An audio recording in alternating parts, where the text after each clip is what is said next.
Hello students, welcome to RNS classes. आज हम class 12th matrices के मिसलिनियस के बचे हुए कुछ क्वेश्चंस को डिस्कस करेंगे। पिछले लेक्चर में स्टूडेंट्स हमने क्वेश्चन नंबर 1 to 9 को किया था, बट हमने एक 8 क्वेश्चन गलती से मिस कर दिया था, तो मैं इसमें 8 क्वेश्चन से आगे के क्वेश्चंस को कराता हूँ 9 क्वेश्चन को छोड़ के। ठीक है, काफ़ी इंपॉर्टेंट एक्सरसाइज है for your exam point of view. पहला क्वेश्चन नंबर 8 देखते हैं स्टूडेंट्स। क्या है आपका? एक आपको मैट्रिक्स दी है A 3 1 -1 2 2 क्रॉस 2 एक मैट्रिक्स है। शो दैट, ईजी है, बहुत ईजी क्वेश्चन है। Show that A² - 5A + 7 = 0। आपको इस इक्वेशन को शो करना है, तो हम इसके LHS को चल के इसको वेरीफाई करते हैं। तो देखिए स्टूडेंट्स, इसके LHS में सबसे पहले क्या निकालना है आपको? A²। तो आप A² पहले ही निकाल लो। A की वैल्यू आपको पता है ही, I आपको पता है आइडेंटिटी मैट्रिक्स 2 क्रॉस 2 की क्या होती है। ठीक है, तो सबसे पहले क्या फाइंड आउट करते हैं? A² निकालिए चलिए जल्दी से। तो A² का मतलब क्या हुआ स्टूडेंट्स? A × A, तो 3 1 -1 2 × 3 1 -1 2। ठीक है ना, दोनों को मल्टीप्लाई करते हैं। देखिए ध्यान से क्या आएगा आपके पास? 3 3 = 9 प्लस 1 1 = 1, तो ये -1 हो जाएगा, तो 9 - 1। ठीक है ना। नेक्स्ट 3 1 = देखिए पहला रो पहला कॉलम यहाँ आ गया, पहला रो दूसरा कॉलम। 3 1 = 3 प्लस 1 2 = बच्चों जल्दी से बताओ 2। नेक्स्ट देखिए पहला रो पहला कॉलम यहाँ आ गया, पहला रो दूसरा कॉलम यहाँ आ गया, फिर दूसरा रो पहला कॉलम। ठीक है ना। -1 × 3 = -3। ठीक है, फिर 2 1 = -2। मेरी बात समझिएगा। -1 × 3 is what? -3 and 2 1 = -2। ठीक है, -1 × 1 is -1। देखिए बच्चों, अब आपको मल्टीप्लिकेशन में ज़्यादा नहीं बताऊंगा, क्योंकि आपने मल्टीप्लिकेशन मैं बहुत अच्छे से करा चुका हूँ, कि क्वेश्चन करा चुका हूँ। ठीक है ना। एंड 2 2 ज़ा कितना हो गया? 4। तो इसको जल्दी सॉल्व करते हैं। 9 - 1 कितना हो गया? 8। ठीक है, 3 + 2 कितना हो गया आपके पास? 5। -3 - 2 कितना होता है बच्चों? जल्दी से बताओ। -5। ठीक है, -1 + 4, -1 + 4 कितना होता है? 3। आपने A² मैट्रिक्स लाई, चलिए इसका LHS को चेक करते हैं। इसका LHS क्या लिखा हुआ है? LHS लिखा हुआ है A² - 5A + 7I। A² - 5A + 7I। तो A² आपने अभी जस्ट निकाला है, रख दीजिए। कितना निकाला है बच्चों? जल्दी से बताओ। 8 5 -5 और 3 -5 टाइम्स A आपको पहले से पता है 3 1 -1 and 2 प्लस 7I कितना है बच्चों? 1 0 0 1। ये तो आप सबको पता होगा। अब इस पूरे को सॉल्व करके 0 प्रूव करना है कि इसका आंसर 0 आ रहा है। सबसे पहले हम इसको मल्टीप्लाई कर लेंगे, इसको भी मल्टीप्लाई कर लेंगे। तो इसको अभी ऐसे ही रहने दीजिए। 8 5 -5 एंड 3 को एज इट इज़ छोड़ दीजिए। चलिए माइनस ही रहने देता हूँ मैं, अंदर सबको किससे मल्टीप्लाई कर दूंगा? 5 से। तो 5 3 से कितना हो गया? 15। 5 1 से कितना हो गया? 5। 5 1 से कितना हो गया? -5। ठीक है ना। 5 2 से कितना हो गया बच्चों? जल्दी से बताओ। 10। ठीक है ना, मैंने सबको स्केलर मल्टीप्लिकेशन किया, प्लस सबको यहाँ 7 से 7 1 = 7 0 0 एंड 7। अब देखिए क्या करना है आपको। ये एक जो जैसे ही सॉल्व होगा तो अंदर क्या आएगा? सुनिए, देखिए इस पोजीशन पे क्या आएगा आपके पास? 8 - 15 + 7। समझ बात आ रही है? तो यहाँ क्या आ गया? 8 - 15 + 7। नेक्स्ट पोजीशन देखिए 5 - 5 + 0। देखिए ये एलिमेंट और ये एलिमेंट साथ में होगी, तो 5 - 5 + 0। बहुत ईजी है। 5 - 5 + 0। नेक्स्ट -5 +5। देखिए -5 + 5। ठीक है ना, और +0। ठीक है बच्चों। देखिए 3 - 10 3 - 10 और +7। अब ध्यान से देखिए सारे एलिमेंट 0 हो रहे हैं। 8 + 7 15 -15 कितना हो गया? 0। 5 - 5 क्या हो गया? 0। -5 + 5 क्या हो गया? 0। 3 + 7 is 10 10 - 10 कितना हो गया? 0। तो आपके पास कैसी मैट्रिक्स आ रही है? नल मैट्रिक्स आ रही है, 0 मैट्रिक्स आ रही है। तो ये आपके RHS को वेरीफाई करनी है। था ना इजी क्वेश्चन? ठीक है, इसलिए मैंने गलती से भूल भी गया था उस आपके पिछले लेक्चर में। चलिए क्वेश्चन नंबर 9 तो हम कर चुके हैं पहले ही। ठीक है, चलिए स्टूडेंट्स क्वेश्चन नंबर 10 देखते हैं क्या लिखा हुआ है। देखिए वर्ड प्रॉब्लम है आपका ये। Manufacturer produces 3 products X Y Z इन विच ही सेल्स इन 2 मार्केट्स। ठीक है, X Y Z 3 तरह के अलग अलग प्रोडक्ट हैं, वो 2 मार्केट्स में सेल करता है। ठीक है, annual sales are indicated below. मतलब देखिए पहला जो मार्केट है उसमें X वाला प्रोडक्ट कितना सेल हुआ? 10,000। Y वाला प्रोडक्ट कितना सेल हुआ? 2,000। और Z वाला प्रोडक्ट कितना सेल हुआ? 18,000। सेकेंड मार्केट में X वाला प्रोडक्ट 6,000, Y वाला प्रोडक्ट 20,000। ठीक है ना, और Z वाला प्रोडक्ट 8,000। मेरी बात समझिएगा। पहला वाला प्रोडक्ट X वाले मार्केट में 10,000 2,000 और 18,000 इतने क्वांटिटीज़ में सेल हुआ। इसी कोई कॉस्ट नहीं है, क्या है? क्वांटिटी है आपकी। ठीक है, अब आगे क्या लिखा है देखिए ध्यान से। पहला ऑप्शन जो आपको पूछा है, if unit sale price of X Y Z, मतलब एक एक्स के प्रोडक्ट का कॉस्ट कितना है 2.50, वाई का कॉस्ट कितना है 1.50 और जेड का कॉस्ट कितना है 1 रुपीज़। ₹2.50 एक एक्स वाले सामान का दाम है, मतलब यहाँ 10,000 सामान बिका, एक सामान का दाम कितना है ₹2.50। वाई वाला कितना बिका 2,000, एक सामान का दाम कितना है ₹1.50। जेड वाला कितना बिका 18,000, एक जेड वाले का कितना दाम है ₹1 respectively. Find the total revenue in each market, मतलब टोटल मार्केट में कितना बिका, कितने का बिका, वो आपको निकालना है in the with the help of matrix algebra. आपको मैट्रिक्स अलजेब्रा के हेल्प से निकालना है, ठीक है। देखिए बच्चों, मैं आपको बताया था मैट्रिक्स अलजेब्रा के बेस पे जो भी क्वेश्चन आए पहले आप उसको अपने नॉर्मल फे में स्प्लिट करिए, ठीक है। जैसे मुझे अगर निकालना है फर्स्ट वाले मार्केट में कितना रेवेन्यू गया, कितना बिका, कितने का कॉस्ट बिका। देखिए आपको पता है एक्स वाला कितना बिका 10,000 और एक एक्स वाले का दाम कितना है 2.50। तो अगर मुझे एक्स वाले का कॉस्ट निकालना है कि एक्स वाले का टोटल कितना रेवेन्यू आया, तो मैं कैसे निकालूंगा स्टूडेंट्स, एक का है ₹2.50 तो 10,000 का कितना हो जाएगा 10,000 इंटू ₹2.50 2.5 रुपीज़। मेरी बात समझ आ रही है, 10,000 इंटू ₹2.50 प्लस मुझे फर्स्ट वाले मार्केट में टोटल निकाला, तो मैंने एक्स का निकाल लिया 10,000 इंटू ₹2.50। वाई वाला कितना बिका है बच्चों जल्दी से बताओ 2,000, एक 2,000 का कॉस्ट कितना है, सॉरी एक सामान का दाम कितना है वाई वाले का ₹1.50, एक वाई वाले प्रोडक्ट का दाम है ₹1.50। कितना वाई वाला बिका है 2,000, मैं बस मार्केट वन का निकाल रहा हूँ अभी, ठीक है ना। कितना वाई वाले बिका है 2,000, तो क्या बोलूँगा 2,000 इंटू ₹1.50, 2,000 इंटू, बहुत बेसिक सी कैलकुलेशन बच्चों, आप समझदार हो समझ रहे होगे। एक सामान बिकेगा तो ₹1.50, 2,000 बिकेगा तो 2,000 इंटू ₹1.50 प्लस जेड वाला कितना बिका 18,000, एक जेड वाले का दाम कितना है ₹1, एक जेड वाले का दाम कितना है ₹1, कितना बिका 18,000, तुम क्या बोलेंगे 18,000 इंटू ₹1। ये पहले वाले का है मार्केट का, दूसरे वाले का भी जस्ट ऐसे ही होगा, ठीक है ना। 6,000, देखिए 6,000 इंटू ₹2.50, तो क्या लिखेंगे बच्चों जल्दी से बताओ, 6,000 into 2.5, 20,000 into 1.5 plus 20,000 into 1.5 plus 8,000 into 1, 8,000 into 1, ठीक है ना। आपने दोनों मार्केट का ऐसे कैलकुलेट करके आप आराम से यहाँ से निकाल सकते हैं। इसको सॉल्व करेंगे प्लस करेंगे तो यहाँ निकल जाएगा, इसको सॉल्व करेंगे प्लस करेंगे तो यहाँ निकल जाएगा, ठीक है ना। बट हमें यहाँ किससे करना है, मैट्रिक्स मल्टीप्लिकेशन करना है, मैट्रिक्स के अलजेब्रा से निकालना। तो देखिए ये जो आपकी है ना, ये वो कौन से ऑर्डर की मैट्रिक्स बन सकती है, ध्यान से देखिए।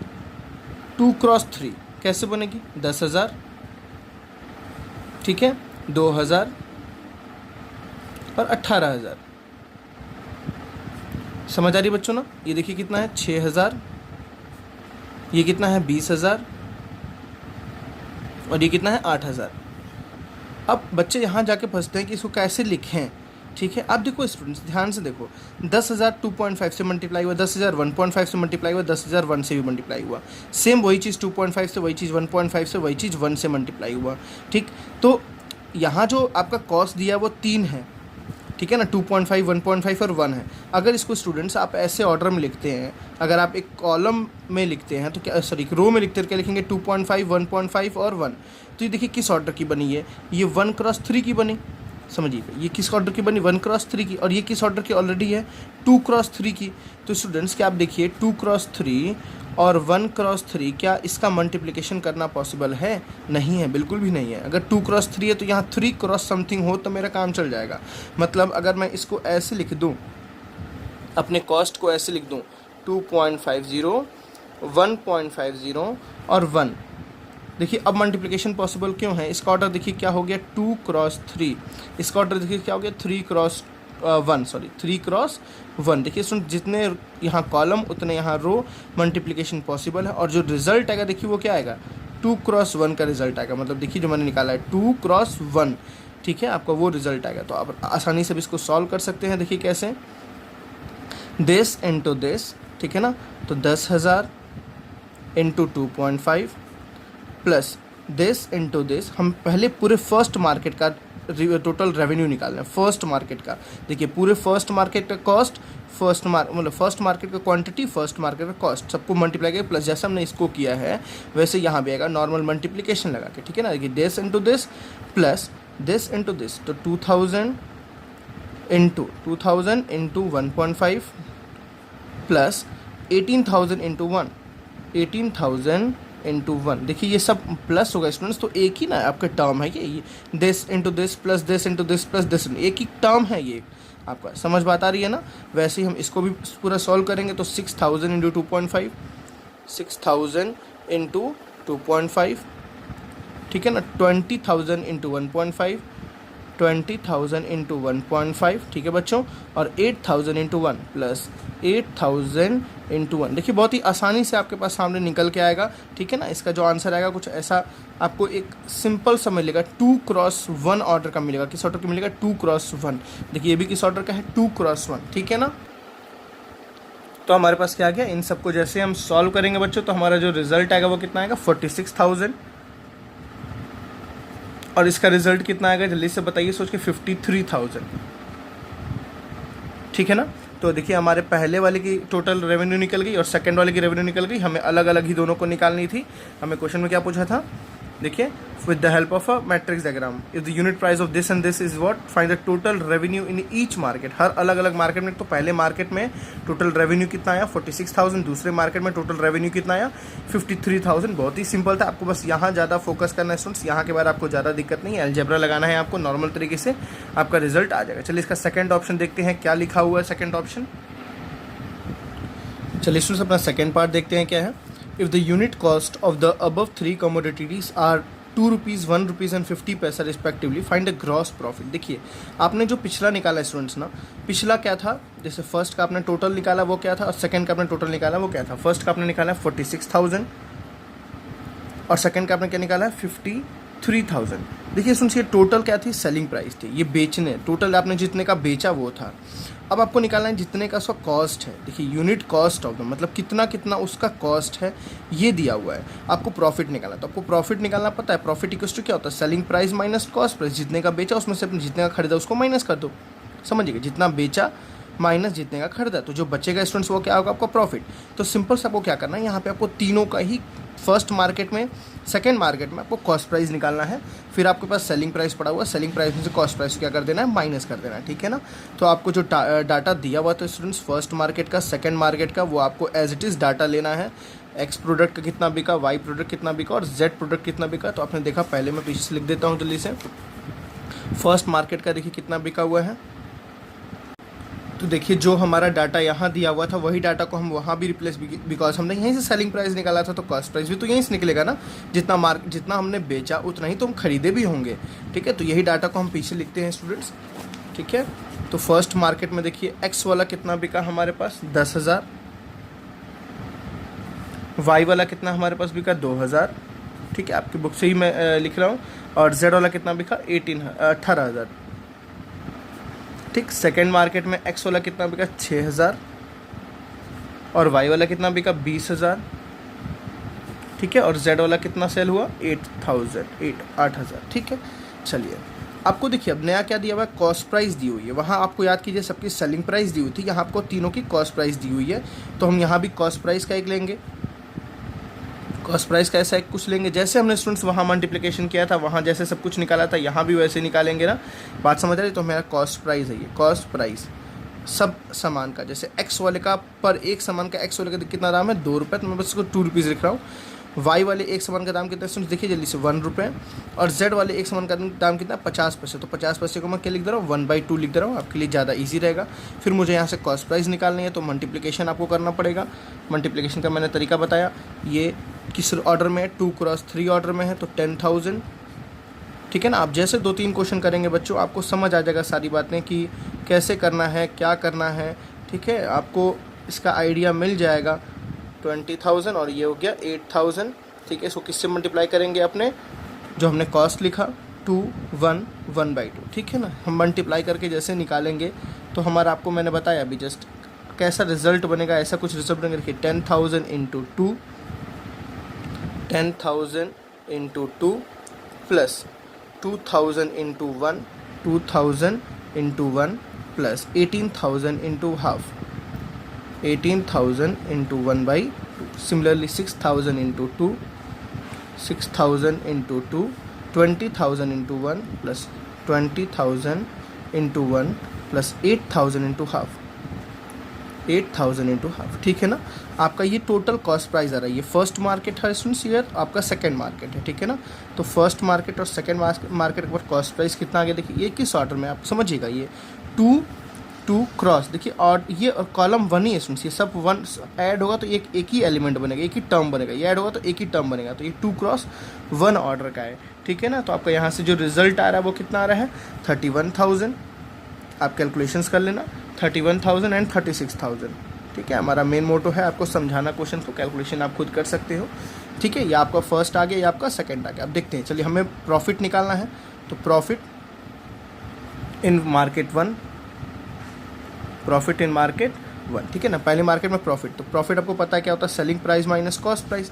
देखिए स्टूडेंट्स, पहली मार्केट में सेलिंग प्राइस कितनी आई थी, आपने पहले पिछले निकाला था, पिछले क्वेश्चन में 46,000, कितना आया था 46,000, तो क्या हो जाएगा 46,000 सेलिंग प्राइस हो गई, ठीक है ना। कॉस्ट प्राइस आपकी पहले मार्केट में कितनी आई 31,000, कितनी आई 31,000, ठीक है। दोनों को हम माइनस करेंगे तो कितना आ जाएगा स्टूडेंट्स, ये 6 - 1 5, 4 - 3 इज़ 1, ठीक, 15,000 आपके पास कितनी आ गई 15,000, ठीक है ना। ये पहले मार्केट की थी, ठीक है। फिर दूसरे मार्केट की प्रॉफिट को निकालते हैं, profit in market 2, second market की प्रॉफिट तो same, selling price minus cost price. देखिए सेलिंग प्राइस सेकेंड मार्केट की कितनी थी 53,000 माइनस कॉस्ट प्राइस कितनी थी स्टूडेंट्स 36,000, दोनों को माइनस करेंगे, 53 - 36 इज 17,000, ठीक है ना, रुपीज़ लिख दीजिएगा आप। तो ये देखिए पहले मार्केट की निकली, ये क्या निकली दूसरे मार्केट की कॉस्ट प्राइस। देखिए आपको यही पूछा था ना, find the gross profit, total आपको प्रॉफिट निकालनी है। चलिए टोटल प्रॉफिट निकाल देते हैं, total gross profit, total gross profit पहले मार्केट की प्लस दूसरे मार्केट की, तो 15,000 प्लस 17,000, मेरी बात समझ आ रही है। तो 15 + 17, 7 + 5 12 32,000 रुपीज़, ये आपकी क्या निकल गई, टोटल प्रॉफिट निकल गई दोनों मार्केट में। बात समझ आई ना। तो आपको अलजेब्रा में बस सबसे इंपॉर्टेंट स्टेप्स ये है, जो आप जहाँ मल्टीप्लिकेशन कर रहे हो मैथमेटिकली आपको समझ आना चाहिए, हाँ कंडीशंस में क्या हो रहा है क्या नहीं हो रहा है, वो आपको कंडीशन समझ आनी चाहिए। उसके बाद आप कैसे मल्टीप्लिकेशन कर रहे हो वो आपको ध्यान रखना है, ठीक है। बहुत ही इंपॉर्टेंट क्वेश्चन था ये वर्ड प्रॉब्लम के पॉइंट ऑफ व्यू से, ठीक है। और एग्जाम में वर्ड प्रॉब्लम आने के चांसेस होते हैं। चलिए क्वेश्चन नंबर हम 8th देख लिए, 10th देख लिए, क्वेश्चन नंबर 11th को देखते हैं स्टूडेंट्स। चलिए स्टूडेंट्स क्वेश्चन नंबर 11 देखते हैं। बहुत अच्छा क्वेश्चन है, बहुत ही इंपॉर्टेंट क्वेश्चन है आपका ये, ठीक है, और बहुत ही आसान है, टफ नहीं है ये। आपको लिखा है फाइंड द मैट्रिक्स एक्स, आपको एक पूरी मैट्रिक्स ही निकालनी है, सो दैट आपको एक कंडीशन दी हुई है एक्स इनटू दिस मैट्रिक्स, इसका ऑर्डर देखिए स्टूडेंट्स क्या है 2 × 3 इज इक्वल्स टू, इसका ऑर्डर कितना है 2 × 3, ठीक है ना। मेरी बात समझिए, क्या लिखा हुआ क्वेश्चन में, एक मैट्रिक्स आपको एक्स दी हुई है, उसका ऑर्डर ना दिया हुआ है, ना उसके टर्म्स दिए हुए हैं, ना उसके एलिमेंट्स दिए हुए हैं, इनटू एक आपको मैट्रिक्स दिया 2 × 3 का, एक आपको यहाँ मैट्रिक्स दिया 2 × 3 का। देखिए स्टूडेंट्स आपकी यहाँ पे बहुत ही इंपॉर्टेंट चीज़ डिस्कशन है यहाँ पे, कि मल्टीप्लिकेशन पॉसिबल होता है कब। आपको देखो यहाँ पे आपको जो ऑर्डर दिया वो क्या है 2 × 3 का, जो रिजल्ट आया स्टूडेंट्स वो क्या है 2 × 3 का। तो आप यहाँ जज कर सकते हो कि यहाँ पे ऑर्डर क्या होगा। अगर इसका ऑर्डर का या जज कर लो तो मल्टीप्लाई करके हम इसको क्या कर लेंगे, कंपेयर कर लेंगे, ठीक है। तो हमारे ये मैट्रिक्स से सारे एलिमेंट आराम से निकल जाएंगे। देखिए आपको मैंने बताया था मल्टीप्लिकेशन तभी होता है जितना इस रो में, इस मैट्रिक्स में रो होगा उतना ही इसमें क्या होगा कॉलम, मतलब पहले वाले में जितना कॉलम, दूसरे वाले में उतना रो। देखिए इसमें कितना रो है स्टूडेंट्स 2, तो पक्का इसमें कॉलम कितना होगा 2। मेरी बात समझ आ गई, मैं दोबारा बोलता हूँ, कोई दिक्कत नहीं है। आपको पता है जब आप मल्टीप्लिकेशन करते हैं तो आप क्या चेक करते हैं, अगर ये m × n है तो यहाँ स्टूडेंट्स n × p होना चाहिए, जितना इसमें कॉलम उतना इसमें रो होना चाहिए। मेरी बात समझिएगा, ये दोनों आपस में क्या होना चाहिए, सेम होना चाहिए। देखिए यहाँ 2 है तो यहाँ भी पक्का 2 होगा, ये तो क्लियर हुआ। अब जो बच्चों रिजल्ट आता है वो मैंने आपको समझाया था, रिजल्ट कैसे आता है, ये m × p, जितना इसमें रो होता है और जितना इसमें कॉलम होता है वही रिजल्ट आती है। तो देखिए रिजल्ट आपका 2 × 3 है, तो ये 3 तो यहाँ हो गया, ये 2 स्टूडेंट्स कहाँ होगा, पक्का यहाँ होगा। देखिए अगर ऐसा ही आप 2 × 2 लेंगे तभी तो मल्टीप्लिकेशन पॉसिबल होगा और रिजल्ट को वेरीफाई कर पाएंगे। आप देखिए मल्टीप्लिकेशन पॉसिबल क्यों हो रहा है, बिकॉज यहाँ 2 है तो यहाँ भी 2 है, और रिजल्ट कितना आएगा 2 × 3। देखिए रिजल्ट आपके पास कितना आ रहा है 2 × 3, देखिए 2 × 3, 2 × 3। मेरी बात समझ आ रही है। तो हम क्या बोलेंगे, x के जगह एक मैट्रिक्स सपोज करेंगे, लेट x बी 2 × 2 मैट्रिक्स, ठीक है ना। और इसको हम कोई भी एक मैट्रिक्स ले लेंगे, फॉर एग्जांपल ABCD, एक अल्फ़ाबेट्स के ऑर्डर में हम एक मैट्रिक्स लेंगे। चलिए अब अपने कंडीशन में हम रखते हैं, आपके पास एक एक्स मैट्रिक्स दी हुई थी स्टूडेंट्स ABCD, सॉरी हमने ये माना है, सपोज किया है। आपको दिया क्या रखा, देखिए एक बगल में मैट्रिक्स दी रखी है 1 2 3 4 5 6, 1 2 3 4 5 एंड 6, और उसके साथ रिजल्ट आपको दे रखा है एक -7 -8 -9 -7 -8 माइनस, बहुत अच्छा क्वेश्चन है कॉन्सेप्ट को लेके, 2 4 6, ठीक है। चलिए अब इसको हमें नॉर्मल तरीके से इसको प्रोडक्ट करना है, जो ये रिजल्ट आएगा उसको क्या करना है, बस इससे इक्वेट करना है, ठीक है। क्या करना है, इक्वेट। देखिए मल्टीप्लिकेशन पॉसिबल है क्योंकि ये 2 क्रॉस 2 है, ये क्या स्टूडेंट्स 2 क्रॉस 3 है। देखिए 2 क्रॉस 2 2 क्रॉस, रिजल्ट आएगा वो क्या आएगा 2 क्रॉस 3। देखिए 2 क्रॉस 3 का रिजल्ट तभी तो हम इक्वेट कर पाएंगे ना, ठीक है। चलिए करते हैं मल्टीप्लिकेशन। देखिए a into 1 is what a, ठीक है ना, a into 1 is what a, b into 4 क्या हो जाएगा स्टूडेंट्स 4b, क्या हो जाएगा 4b। चलिए a into 2 is what 2a plus 5b plus 5b, फिर देखिए 3a प्लस 6b, है ना, इजी। चलिए c into 1 is what c plus 4d, c 2c plus 5d, 2c plus 5d। Next 3c plus 6d, ठीक है बच्चों, और यहाँ से इक्वेट करने के लिए रख दीजिए -7 -8 -9 2 4 6, ठीक है। अब देखिए बहुत इजी है, इस एलिमेंट को हम किससे इक्वेट करेंगे, इस एलिमेंट से, इस एलिमेंट को किससे इक्वेट करेंगे, इस -8 से, इस एलिमेंट को किससे इक्वेट करेंगे, इस -9 से, और सारी वैल्यू को अलग अलग क्या करेंगे हम फाइंड आउट कर लेंगे। चलिए इक्वेट करते हैं स्टूडेंट्स। पहला क्या है, a प्लस 4b को किससे इक्वेट करेंगे हम -7 से। दूसरा क्या 2a प्लस 5b को, ठीक है ना। देखिए 2a प्लस 5b को किससे इक्वेट करेंगे -8 से, ठीक है ना। देखिए 2a प्लस 5b को -8। अब जैसे ही इन दोनों को सॉल्व करेंगे बच्चों, तो हमारे पास a और b की वैल्यू फाइंड आउट हो जाएगी। a और b फाइंड आउट हो जाएगा तो हमारा ये दोनों फाइंड आउट हो गया। जैसे हम इन दोनों को सॉल्व करेंगे तो हमारे से c और d फाइंड आउट हो जाएगा, ठीक है ना। चलिए फाइंड आउट करते हैं। हम यहाँ पे एलिमिनेशन लगाते थे, बोलते हैं इसको मल्टीप्लाइंग बाई 2, इसको पूरे एलिमेंट को 2 से मल्टीप्लाई करते हैं, तो ये देखिए कितना आ गया students 2a plus 4 2 8b is equals to, ठीक है ना, 7 2 -14। आप समझ रहे होंगे मैं एलिमिनेशन मेथड लगा रहा हूँ, इसको ऐसे एज इट इज़ लिख दीजिए 2a plus 5b is equals to 8 plus 8, ये दोनों एलिमिनेट हो गया, ठीक है। इसका उल्टा माइनस, इसका उल्टा minus, 8 - 5 is 3b is equals to, समझ रहे होंगे स्टूडेंट्स मैं एलिमिनेशन क्लास 10th का ये मेथड है, उसको अप्लाई कर रहा हूँ बस, ज़्यादा कुछ टफ नहीं है इसमें, ठीक है। तो परेशान होने की ज़रूरत नहीं है। अब देखिए माइनस माइनस क्या हो जाएगा प्लस, 8 प्लस 4 इज 12 और ये 22 कितना आ गया 22, और 14 का साइन क्या है माइनस, तो यहाँ क्या लग जाएगा आपके पास माइनस लग जाएगा, ठीक है ना। आई थिंक आपको इतनी बातें समझ आ रही हैं अच्छे तरीके से। आई थिंक स्टूडेंट्स मैंने कहीं कोई गलती तो नहीं की है, मैं एक बार चेक कर लेता हूँ क्योंकि ये फ्रैक्शन में आ रहा है रिजल्ट आपका 8 - 5 3, 8 + 4 12 एंड 2 22, ये तो हमारा सही है, प्लस का उल्टा माइनस है। मैं एक बार चेक करता हूँ, a + 4b आएगा दिस इंटू दिस, ठीक है ना। तो a 1 × a प्लस 4b, ये तो सही है हमारे पास, एंड a ये भी सही है, दिस इंटू दिस यहाँ पे आ गया, a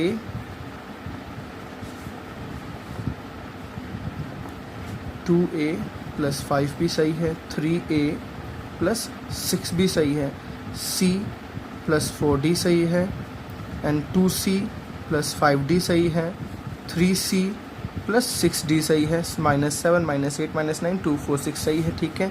a प्लस 2b को हम -7 से इक्वेट किए, सॉरी a प्लस 4b को, हाँ a प्लस 4b को -7 से इक्वेट किए, और 2a प्लस 5b को -8 से किए, 2a प्लस 5b को माइनस, हाँ देखिए यहाँ गलती हो गई स्टूडेंट्स, यहाँ -8 है, ठीक है ना, यहाँ -8 तो यहाँ इसका उल्टा क्या होगा प्लस, देखिए छोटी सी गलती हो गई है।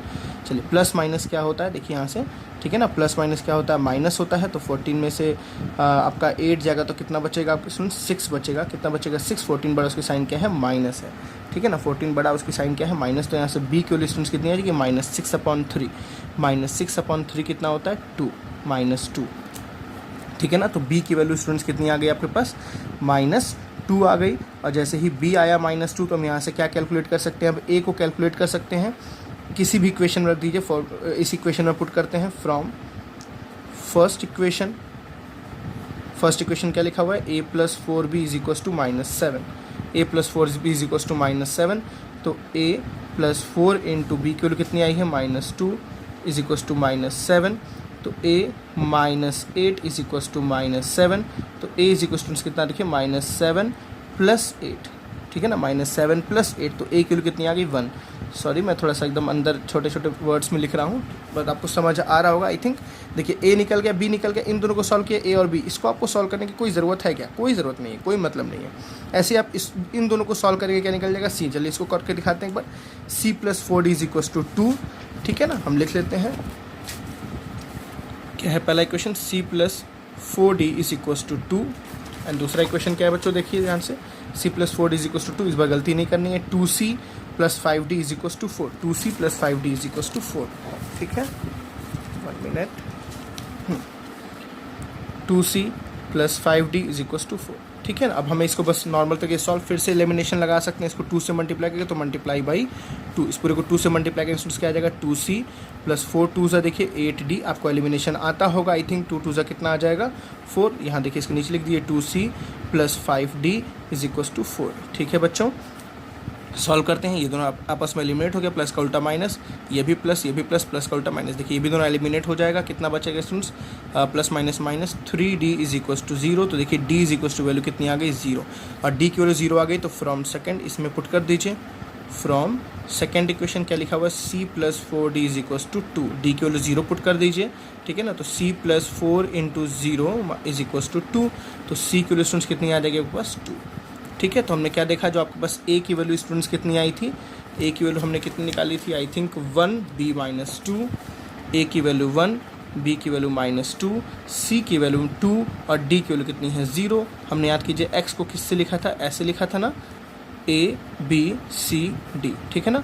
तो हम इसको और क्या लिख सकते हैं, a की जगह 1, b की जगह -2, c की जगह 2, ठीक है, और d की जगह 0। तो ये आपकी रिक्वायर्ड मैट्रिक्स हुई जो आपको फाइंड आउट करनी थी। बहुत ही इजी, बहुत ही सिंप्लीफाइड, आसान क्वेश्चन था, ठीक है ना। चलिए मिलते हैं नेक्स्ट क्वेश्चन में, क्वेश्चन नंबर 12। चलिए स्टूडेंट्स क्वेश्चन नंबर 12 देखते हैं। आपको देखिए क्या दिया हुआ है, बहुत अच्छा इंडक्शन बेस्ड क्वेश्चन है ये, ठीक है ना।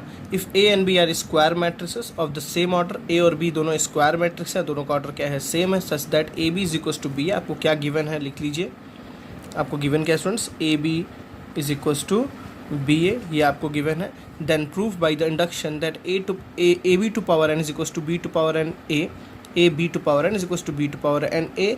फर्दर प्रूफ दैट, इसको प्रूफ करने के बाद आपको इसको प्रूफ करना है, मतलब इसके हेल्प से आपको इसको प्रूफ करना है, ठीक है। पहले को हम प्रूफ करते हैं स्टूडेंट्स। देखिए इंडक्शन बेस आपको क्वेश्चन आपने पढ़ा ही है, तो आपको जो इक्वेशन दी उसमें क्या दिया, देखिए A B to power N is equal to B to power N A. आप इंडक्शन के हेल्प से पता है कैसे करते हो, सबसे पहले आप इसको किसके लिए प्रूफ करोगे 1 के लिए, फिर इसको एज्यूम करोगे k के लिए, फिर इसको किसके लिए प्रूफ करोगे k + 1 के लिए, ठीक है ना। तो पहले बोलते हैं for n is equal to 1, ठीक है ना, for n is equal to 1, तो n इज इक्वल टू 1 रखते हैं स्टूडेंट्स। देखिए ए LHS को सॉल्व करते हैं पहले, LHS RHS अलग अलग सॉल्व कर। देखिए LHS में क्या लिखा हुआ है, देखिए a b to power n, मतलब हो जाएगा a b टू पावर 1, कितना हो गया स्टूडेंट्स a b। RHS देखिए ध्यान से, बहुत ईजी है, ठीक है। RHS क्या है, b to power n, a n की जगह क्या रखेंगे 1, तो b to power 1 × a, b to power 1 मतलब हो गया स्टूडेंट्स b। और देखिए आपको पहले से दे रखा कि a b और b आपस में क्या है, देखिए इक्वल, a b और b आपस में क्या है इक्वल। तो हम बोल सकते हैं from first and from second A B is equal to what B A, क्योंकि हमें पहले से ही क्या गिवन है कि ए बी और बी ए आपस में क्या है इक्वल। तो हमने ये n इज इक्वल टू 1 के लिए प्रूफ कर दिया, बच्चों वाला चीज़ है। चलिए k के लिए एज्यूम करते हैं, let assume that it is true for n is equal to k। Assume करते हैं कि k के लिए ट्रू है, तो एज्यूम करेंगे स्टूडेंट्स, तो आप यही क्वेश्चन लिखोगे ना, मतलब a b to power k की जो वैल्यू है वो b to power k a के इक्वल है, ठीक है ना। ये आपने एज्यूम किया है, ठीक, कि a b to power k की जो वैल्यू है, ये इक्वेशन मत लिखिए स्टूडेंट्स, यहाँ कोई मतलब नहीं है, मैं इक्वेशन इसको यहाँ डाल रहा हूँ, ठीक है। ये आपकी मेन इक्वेशन है फर्स्ट। तो आपने बोला a b to power k की वैल्यू किसके इक्वल है, b to power k a के इक्वल ही आपने एज्यूम किया। इसका बहुत ही इंपॉर्टेंट रोल आएगा आगे चल के k + 1 के लिए, ठीक है। अब हम आते हैं किसके लिए, for n is equal to K plus one. तो स्टूडेंट्स मैंने बताया था सबसे पहले आप लिखो कि आपको क्या शो करना है, टू शो, आपको इक्वेट क्या करना है, देखिए ठीक है ना, आपको शो करना है कि यहाँ भी के प्लस वन रखो और यहाँ भी के प्लस वन रखो, मतलब आपको ऐसा रिजल्ट आए। तो A B to power K plus one is equal to B to power K plus one into A, आपको ये शो करना है बच्चों, ठीक है ना। आप देखिए कभी भी किसी क्वेश्चन को करिए तो उसके फॉर्मेट को जरूर समझिए, आपको ये चीज़ शो करना है कि ये और ये आपस में इक्वल है, तो इसके एलएचएस को लेकर प्रूफ करते हैं, ठीक है ना। तो देखिए इसका एलएचएस क्या है, देखिए ध्यान से, ए B to power K plus one, समझ आ रही बच्चों बात है ना, A B to power K plus one, इसको मैं ऐसे लिख सकता हूँ क्या, ए बी टू पावर के इंटू बी लिख सकता हूँ ना, ए बी टू पावर के, देखिए बी टू पावर के इंटू बी, मेरी बात समझ आ गई होगी है सबको ध्यान अच्छे तरीके से। अब देखिए हमने अभी जस्ट फर्स्ट इक्वेशन प्रूव किया, ए बी टू पावर के को बच्चों क्या लिख सकते हैं, बी टू पावर के ए लिख सकते हैं ना। देखिए ए बी टू पावर के को क्या लिख सकते हैं, बी टू पावर के ए, तो फ्रॉम मैं अभी डायरेक्टली लिखता हूँ, इसको मैं क्या लिख सकता हूँ, बी टू पावर के इंटू ए, और बगल में क्या है बी, ये कहाँ से लिखा गया, ये कहाँ से लिखा गया, फ्रॉम फर्स्ट में क्या था कि ए बी टू पावर के को, ए बी टू पावर के को मैं क्या लिख सकता हूँ, बी टू पावर के ए, समझिएगा ध्यान से, ए बी टू पावर के को मैंने लिख दिया बी टू पावर के। अब देखिए फ़ायदा क्या मिला बच्चों, यहाँ से मुझे लाना क्या है, देखिए B to power K plus one लाना है, तो मुझे यहाँ पे बी लाना पड़ेगा। ए बी को स्टूडेंट्स में क्या लिख सकता हूँ, बी है, क्योंकि आपको पहले से गिवन है A B is equals to what, B है। देखिए आपको पहले से गिवन है A B is equals to what, B है, ठीक है। तो देखिए रटना नहीं, आपको रटेंगे तो ये क्वेश्चन नहीं होने वाला, आपको समझना है।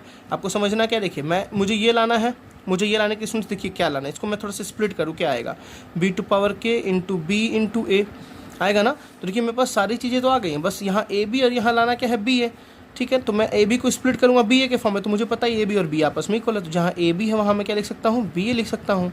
कैसे, ये भी मुझे गिवन है कि A B is equal to what, B A, A B is equal to what, B A, मैं यहीं पे करके दिखाता हूँ, जगह पे कम है, ठीक है। तो दोनों को हम कंबाइन करेंगे, इसका पावर वन है, तो क्या लिख सकते हैं students, B to power K plus one, ठीक है ना, B to power K plus one into A, देखिए मैंने ला दिया ना, B to power K plus one into A, जो किसके इक्वल है, आर एच एस के इक्वल है। तो आप ये स्टेटमेंट यहाँ लिख लेंगे, therefore it is true for N is equal to K plus one, और जब ये n is equal to K plus one के लिए ट्रू हो गया तो it is true for all n is belongs to n, मतलब ये सारे नेचुरल नंबर के लिए भी ट्रू हो जाएगा। आई थिंक स्टूडेंट्स आप यहाँ के आगे स्टेटमेंट लिख लेंगे, ठीक है। अब देखिए फर्दर आगे क्या बोल रहा है, फर्दर प्रूव दैट, मतलब आप इस चीज़ को प्रूव करने के बाद, इस चीज़ को आपको प्रूव करने के बाद आपको क्या प्रूव करना है, ये चीज़ प्रूव करना है, A B to power n is equal to A to power n B to power, देखिए इसकी हेल्प आपको लेनी है, ठीक है। तो चलिए नेक्स्ट पेज पे करते हैं, A B to power n is equal to A to power n B to power n को प्रूव करने, ठीक है स्टूडेंट्स। देखिए आपको क्या शो करना है यहाँ पे कि A B to power n is equals to A B to power sorry whole n is equals to A to power n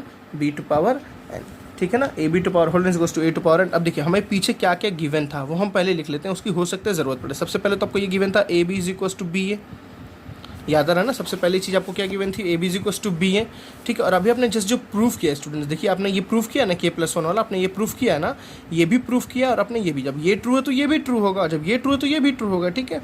तो इसको भी पीछे लिखते हैं, A B to power K is equals to B to power K A B to power K is equals to B to power K A, है ना, बात समझ आई, देखिए ठीक। और इसको भी लिख देते हैं, A B to power K plus one is equals to B to power K plus one into A, चलिए इसको भी लिख देते हैं, A B to power K plus one is equals to B to power K plus one into A. देखिए इसकी ज़रूरतें पड़ सकती हैं, नहीं पड़ी तो वेल एंड गुड, पड़ी तो हम इसको यूज़ करेंगे, ठीक।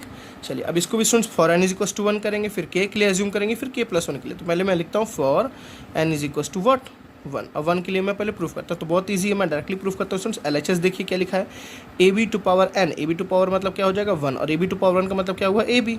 आर एच एस देखिए ध्यान से, आर एच एस क्या लिखा है, A to power N, A to power मतलब one, B to power N मतलब बी टू पावर वन, तो ये भी क्या बन गया ए बी, और ए बी तो इक्वल दिख ही रहा है हमें, सीधे सीधे ए बी और ए बी आपस में क्या है, इक्वल है। चलिए हम क्या बोलेंगे next step, let assume it is true for N is equals to K, ठीक है बच्चों, let assume it is true for N is equals to K लिए एज्यूम करेंगे तो इक्वेशन देखिए, इक्वेशन स्टूडेंट्स यही इक्वेशन है ना, तो ये इक्वेशन क्या होगी, ट्रू होगी। ट्रू कैसे होगी, देखिए ए बी टू पावर के, देखिए A B to power K is equals to क्या हो जाएगा, ए टू पावर के इंटू बी टू पावर के, यही तो आपको प्रूफ करना है ना। तो दिस इज योर फर्स्ट, मतलब ये आपने एज्यूम किया है, तो इसको हम फर्स्ट इक्वेशन लेते हैं बिकॉज इसकी ज़रूरत पड़ेगी, इसकी ज़रूरत पड़ेगी, ठीक है। चलिए अब आते हैं किसके लिए, for N is equals to K plus one. तो आपको के प्लस वन के लिए याद है पहले क्या शो करना है वो लिख दीजिए, टू शो, क्या शो करना है स्टूडेंट्स, जहाँ जहाँ n बस वहाँ k प्लस 1 रख देना है। तो A B to power whole k plus 1, A B to power whole k plus 1 is equal to A to power k plus 1 into B to power k plus 1। आपको देखो ये लाना है, तो इसके LHS को प्रूव करेंगे, लाएंगे। तो देखिए इसका LHS लिखते हैं, क्या है, A B to power whole k plus 1। Students देखिए इसको मैं कैसे लिख सकता हूँ, ऐसे लिख सकता हूँ ना, A B to power whole k, है ना, A B to power whole k into A B to power 1 लिख सकता हूँ। देखिए बेस सेम तो पावर प्लस हो जाएगा, मेरी बात समझ रहे होंगे। सबसे पहले आपके पास टारगेट देखिए स्टूडेंट्स, आपको लाना क्या है। मैं हमेशा रटवाने की कोशिश नहीं करूँगा, आपको लाना क्या है वो देखिए। देखिए इसको मैं पहले पूरा स्प्लिट अगर करना चाहूँ तो कैसे करूँगा, इसको मैं लिख सकता हूँ ऐसे A to power k into A, फिर B to power k into B, यही लिखूंगा ना बच्चों, समझ बात आ रही है ना। तो आपको ऐसा कुछ फॉर्म बनाना है, ऐसा कुछ जैसे बन गया तो मेरा काम चल जाएगा, मेरी बात समझ आ रही है ना। ऐसा कुछ बन गया तो मेरा काम आराम से आसानी से हो जाएगा, ठीक। अब देखिए ये दोनों के ऊपर पावर है, तो इसको मैं ऐसे लिख सकता हूँ A to power k into B to power k, power whole के ऊपर है ना, A B to power whole k है, ठीक है, A B to power whole k, तो उसमें लिख दे रहा हूँ A to power k into B to power k, और ये तो ऐसे ही रहेगा ए इंटू बी। देखिए कुछ चीज़ें आ गई, ए टू पावर k हमें मिल गया, बी टू पावर k हमें मिल गया, ए मिल गया, सब कुछ मिल गया, बस इसमें आपको अरेंज करना है बच्चों, ठीक है। तो ए टू पावर k को अपने जगह पे आप छोड़ दीजिए, ठीक। अब पहले इसको देखिए, इसको अरेंज करना है। ए बी की जगह क्या लिख सकते हैं बच्चों, बताओ जल्दी से। ए बी की जगह हम बी ए लिख सकते हैं, मेरी बात समझ आ रही है ना। ए बी की जगह क्या लिख सकते हैं, बी ए। तो इस ए बी की जगह पे हम बी ए, क्योंकि हमें पहले से पता है ए बी किसके बराबर है, देखिए बी ए के बराबर है। तो ये एज इट इज़ रहेगा A to power k B to power k, जहाँ ए बी है बच्चों वहाँ क्या लिखेंगे, बी ए लिखेंगे। तो या अगर आपको ऐसे नहीं समझ आ रहा है तो ये आप ये भी कर सकते हैं। देखिए इन दोनों को आप इंटरचेंज कर सकते हैं, ये भी आप आराम से कर सकते हैं, यहाँ से भी आंसर आ जाएगा। ये मैं इसी को करके दिखाता हूँ, इन दोनों को अरेंज, क्योंकि देखिए हमें दिया हुआ है B to power k, A की वैल्यू किसके इक्वल है, A B to power k के, ठीक है। ध्यान से उल्टा मैं वहाँ बोल रहा हूँ, B to power k A की value A B to power k के इक्वल है ना, तो इसको इक्वल करता हूँ मैं। A to power k as it is रहेगा, देखिए सुन, B to power k A की जगह मैं क्या लिखूँगा, A B to power k, और बगल में b एज इट इज़ पड़ा रहेगा। मेरी बात समझिएगा, मैंने कैसे लिखा, देखिए यहाँ से लिखा मैंने, समझिए यहाँ से लिखा मैंने। यहाँ मुझे क्या दिया हुआ, तो देखिए A B to power k is equal to B to power k A, तो मैं इसको उल्टा लिख रहा हूँ, B to power k A किसके बराबर है, A B to power k के, ठीक है ना। देखिए मैंने यहाँ लिख दिया, आपको दिखेगा, अब दिखेगा आपको B to power k A की value A B to power k के। देखिए जहाँ B to power k A था वहाँ मैं क्या लिख दिया, A B to power k। अब देखिए सुन, जो मुझे फॉर्म करना था वो मुझे मिल गया, A to power k A to power k मिल गया, ए मिल गया, ए मिल गया, B to power k B to power k मिल गया, बी मिल गया, बी मिल गया। बहुत ईजी है, बहुत ही ईजी है, ठीक। अब देखिए इन दोनों को कंबाइन कर दीजिए, इन दोनों कंबाइन कर दीजिए तो ये क्या मिल जाएगा students, A to power k plus 1 मिल जाएगा। ये क्या मिल जाएगा, B to power k plus 1। देखिए आपने कहीं रटा, कोई नहीं रटा, आपने नॉर्मल तरीके से प्रूफ किया, और ये किसके बराबर हो गया स्टूडेंट्स, RHS के बराबर। Therefore it is true for n is equals to k plus 1, n is equals to k plus 1 के लिए ट्रू हो गया। Therefore it is also true for all, ठीक है ना, for all n belongs to natural, मतलब ये सबके लिए ट्रू होगा, ठीक है ना। हम k पे n पे कुछ भी रखें ये सबके लिए ट्रू माना जाएगा, ठीक है। बात समझ आई, बहुत ही इंपॉर्टेंट क्वेश्चन इंडक्शन के लिए, मोस्ट इंपॉर्टेंट क्वेश्चन है, प्लीज़ इसको अच्छे से प्रैक्टिस करिएगा। टफ नहीं है, थोड़ी सी आपको कैलकुलेशन पे पकड़ अच्छी बनानी बहुत ज़रूरी है, आप आराम से इसको कर लेंगे। चलिए नेक्स्ट क्वेश्चन देखते हैं, क्वेश्चन नंबर 13 को देखते हैं, ठीक है। चलिए स्टूडेंट्स क्वेश्चन नंबर 13 देखते हैं, ठीक है। देखिए क्या लिखा हुआ है, MCQ टाइप क्वेश्चन है ये। If A is equals to, आपको एक 2x2 एक A मैट्रिक्स दी हुई है, such that A square is equals to I, then आपको चेक करना है ये किसके इक्वल है, ठीक है। तो हम लेते हैं A स्क्वायर, आपको जो इक्वेशन दी है A square is equals to I। A square का मतलब क्या है स्टूडेंट्स, A आपको दिया है अल्फ़ा बीटा गामा और माइनस अल्फ़ा, स्क्वायर का मतलब हम 2 बार ले लेंगे, अल्फ़ा बीटा गामा और माइनस अल्फ़ा, ठीक है ना। आइडेंटिटी मैट्रिक्स आपको पता ही है क्या होती है, 1 0 0 1, ठीक। चलिए मल्टीप्लाई करते हैं, ये 2x2 है तो रिजल्ट भी 2x2 ही आएगा आपका। देखिए अल्फ़ा इंटू अल्फ़ा कितना हो जाएगा, अल्फ़ा स्क्वायर प्लस, देखिए क्या हो जाएगा, प्लस बीटा गामा, ठीक है। Next alpha into beta minus alpha beta, ठीक है। नेक्स्ट अल्फ़ा इंटू गामा, ठीक है, minus alpha gamma, gamma beta, gamma into beta, ठीक है, प्लस अल्फ़ा स्क्वायर, ठीक है, is equals to identity matrix 1 0 0 and 1। देखिए स्टूडेंट्स ये तो ऑलरेडी 0 का कैंसिल हो गया, ये भी दोनों आपस में क्या हो गया, कैंसिल हो गया, 0 हो गया। तो क्या आपके पास बचा, देखिए alpha square plus beta gamma 0, नीचे क्या बचा 0, यहाँ क्या बचा gamma beta plus alpha square. मैं पूछूँ स्टूडेंट्स ये कैसी मैट्रिक्स है, तो आप बता सकते हैं क्या? जल्दी सोच के बताइए। हाँ, अब बताइए कैसी मैट्रिक्स है स्टूडेंट। देखिए डायगोनल मैट्रिक्स कब कहते हैं? जब दोनों अलग अलग हों। ये कैसी मैट्रिक्स है? डायगोनल भी कह सकते हैं इसको डायगोनल भी कह सकते हैं, बिकॉज ये स्केलर, देखिए दोनों एलिमेंट सेम है डायगोनल के, लीडिंग डायगोनल के दोनों एलिमेंट सेम होते हैं, तो स्केलर मैट्रिक्स कहलाती है। ये इंट्रोडक्शन में मैंने सारा कुछ बताया था, अगर आप नहीं देखे तो प्लीज़ को देख लीजिए। चलिए हम इसको 1 से इक्वेट कर सकते हैं, तो क्या बोलेंगे? Alpha square plus beta gamma is equals to क्या बोलेंगे? 1। इसको भी वही बोलेंगे, सेम चीज़ आ रही है, तो हम एक ही को इक्वेट करते हैं। अब देखिए इसमें जो ऑप्शन लिखा है उसमें 1 प्लस या 1 माइनस समथिंग लिखा है ना, तो सब कुछ उधर भेज दीजिए, 1 के उधर, ठीक है। तो 1 के उधर जब भेजेंगे स्टूडेंट्स तो क्या आएगा? 1 minus alpha square minus beta gamma is equals to क्या बचेगा? 0। देखिए कौन सा ऑप्शन सही है? 1 माइनस वाला चेक करिए, 1 माइनस वाला ये है, 1 माइनस वाला ये है। अल्फा स्क्वायर बीटा गामा ये है alpha square plus beta gamma, तो ये वाला सही है। देखिए alpha square minus beta gamma, तो option C is the correct. ठीक है स्टूडेंट्स, बहुत आसान, बहुत ही बेसिक क्वेश्चन था आपका। ठीक है, चलिए क्वेश्चन नंबर 14 देखते हैं हम आराम से। चलिए स्टूडेंट्स क्वेश्चन नंबर 14 देखते हैं। देखिए क्या लिखा हुआ है। If a matrix A is both symmetric and skew symmetric. देखिए एक मैट्रिक्स जो ए है ना, ये सिमेट्रिक भी है और ये स्क्यू सिमेट्रिक भी है, देन इसमें से कौन सा ऑप्शन सही है आपको बताना है। देखिए आपको क्या बोला? ए सिमेट्रिक भी है, सिमेट्रिक का मतलब हुआ A transpose is equal to A, और बोल रहा है ए स्क्यू सिमेट्रिक का मतलब क्या हुआ? A transpose is equal to minus A. मेरी बात समझ, this is your first equation, this is your second equation. पहला आपको बोला ए सिमेट्रिक, सिमेट्रिक का मतलब A transpose is equal to A. दूसरा बोला ए इज स्क्यू सिमेट्रिक मतलब A transpose equal to minus है। ठीक है, सुन मैं दोनों को इक्वेशन को क्या कर दूँ? ऐड कर दूँ। तो एडिंग इक्वेशन 1 and 2। अब देखो ए के बारे में बताना है, ए कैसा है, तो दोनों को ऐड कर देखिए। LHS ऐड होगा तो क्या हो जाएगा? A transpose plus A transpose, A transpose plus A transpose. RHS देखिए ए प्लस ऑफ माइनस ए, तो ये क्या हो गया स्टूडेंट्स? 2 टाइम्स ए ट्रांसपोज, और ये कितना हो गया? 0। 2 टाइम्स ए ट्रांसपोज इक्वल 0, तो ए ट्रांसपोज की वैल्यू कितनी स्टूडेंट्स आ गई? 0/2। तो ए ट्रांसपोज कितना आपके पास आ गया? 0। अब देखिए आपको ए के बारे में बताना स्टूडेंट्स, दोनों से अगर मैं ट्रांसपोज का दोबारा ट्रांसपोज कर दूँ, ट्रांसपोज का दोबारा ट्रांसपोज को क्या आता है? 0 ही आता है। यहाँ तो 0 है, तो 0 से कोई मतलब है नहीं है, तो नल मैट्रिक्स ऑलरेडी डिफाइन कर रहा है आपको। तो मैं क्या बोलूँगा? ए ट्रांसपोज का होल ट्रांसपोज इक्वल्स टू 0।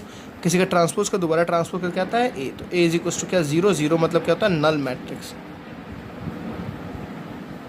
ठीक है ना, तो हम क्या बोल सकते हैं students? A is a diagonal matrix, ये तो गलत है। A is a zero matrix, बिल्कुल ये सही है।